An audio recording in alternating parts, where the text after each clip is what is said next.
সুপ্রিয় দর্শক, আপনাদেরকে স্বাগত জানাচ্ছি নতুন একটি ভিডিওতে।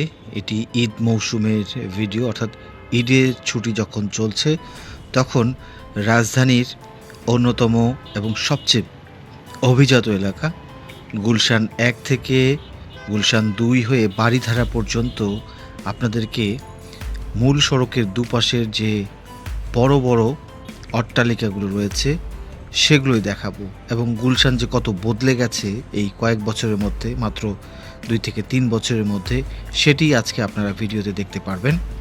আমরা ঠিক পুলিশ প্লাজার পেছন থেকেই আপনাদেরকে দৃশ্য ধারণের মাধ্যমে এই চিত্রগুলো দেখাচ্ছি।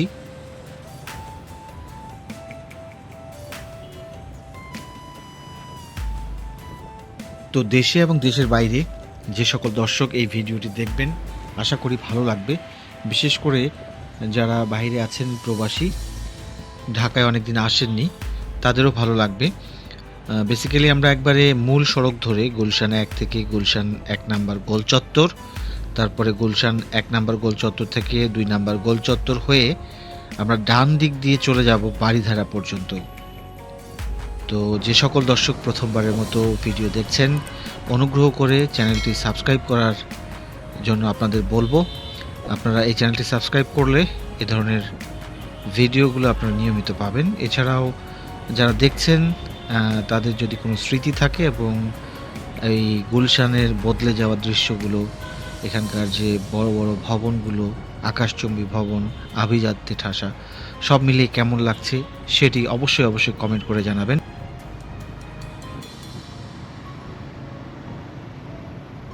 আর যেহেতু এই ঈদের মধ্যে বৃষ্টি হয়েছে ভালো মতো, সে কারণে গাছপালাগুলো সবুজ প্রাণ ফিরে পেয়েছে।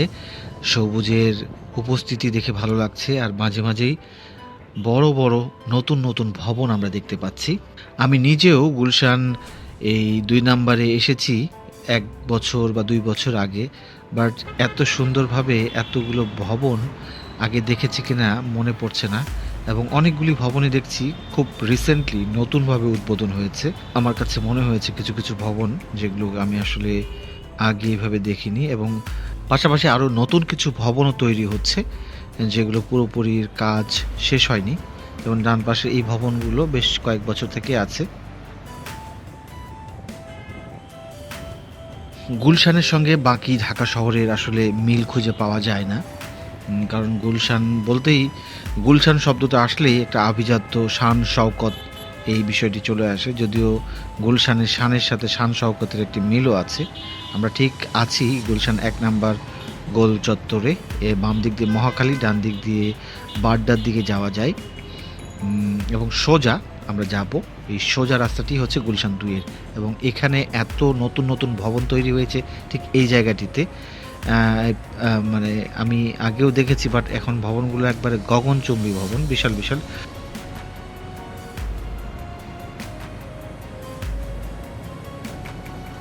যদিও গুলশানের আভিজাত্য আছে, কিন্তু মাটির নিচে কিন্তু ইলেকট্রিক তারগুলোকে এখন নিয়ে যাওয়া হয়নি। তারগুলো মাঝে মাঝে ঝুলিয়ে আছে, মাঝে মাঝে ঝুলিয়ে থাকা তারগুলো দেখে আসলে কেমন যেন লাগছে। আসলে এই আভিজাত্যের সাথে এটা বেমানান মনে হচ্ছে দেখে।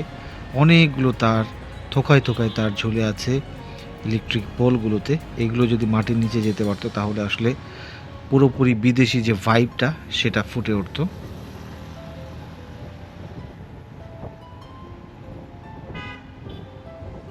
তারপরেও এখানে যে ভবনগুলি আছে এগুলো দেখে সত্যিই ভালো লাগে যে বাংলাদেশ অনেক উন্নত হয়েছে, বিশেষ করে ঢাকা শহর। এবং ঢাকা শহর বলতে যেটি বলবো, অভিজাত এলাকা, ধনীদের এলাকা গুলশান। দুপাশের এই ভবনগুলোকে নতুন দেখছি আমি, আগে দেখেছি বলে আমার ঠিক মনে হচ্ছে না। মাঝে মাঝে গুলশানের রাস্তায় এই ছুটির মধ্যে রিক্সাও চলছে।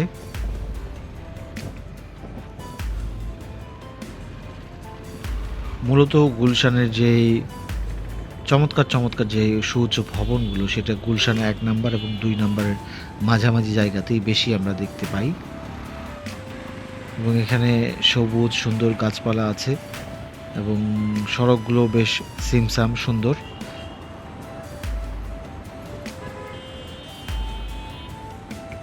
তবে গুলশানের এই সড়কটি প্রশস্ত হওয়া, সড়কটি সুন্দর হওয়ার জন্য সবচেয়ে বেশি যার অবদান তিনি হচ্ছেন ঢাকা উত্তর সিটি কর্পোরেশনের প্রয়াত মেয়র জনাব আনিসুল হক। তিনি কিন্তু এই গুলশানের সড়কটিকে চমৎকার করে সাজিয়েছিলেন। তিনি শুধু গুলশানের সড়কই না, মোহাম্মদপুর এবং মিরপুরের যেই আবাসিক এলাকার যে সড়কগুলো আছে বিভিন্ন জায়গায়, সেগুলো প্রশস্তকরণের ব্যাপারেও তিনি যথেষ্ট উদ্যোগ নিয়েছিলেন এবং এটি প্রশংসনীয় উদ্যোগ। এরকমভাবে কাজ আর অন্য কোনো মেয়রকে আমরা অতীতে খুব বেশি করতে দেখিনি। যাই হোক প্রিয় দর্শক, আমরা কিন্তু গুলশান 2 নম্বরের কাছাকাছি চলে এসেছি গোল চত্বরে।